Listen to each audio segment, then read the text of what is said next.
Merhabalar, bugün sizleri diz ağrılarında uyguladığımız bir girişimsel radyolojik tedavi işlemi hakkında bilgilendireceğim. Genikular arter embolizasyonu diz ekleminde osteoartrit yani diz kireçlenmesine bağlı oluşan ağrını azaltmak amacıyla uyguladığımız minimal invaziv bir girişimsel işlemdir.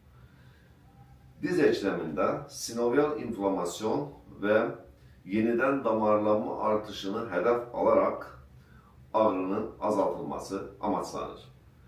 Geceler ağrının olması ve istirahat halinde ağrının devam etmesi bu sinovial inflamasyonu düşündürmektedir.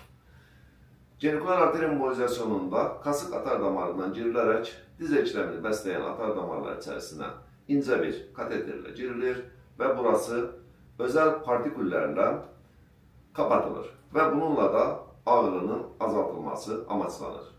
Bu işlem kimler için uygundur ve ne zaman yapılır? Medikal ve konservatif tedaviye cevap vermeyen hastalar için özellikle uygun bir işlemdir. Ayrıca orta şiddetli diz kireçlenmesine bağlı oluşan ağrıları tedavi etmek amacıyla da yapılabilir. Herkese sağlıklı ve mutlu günler dilerim.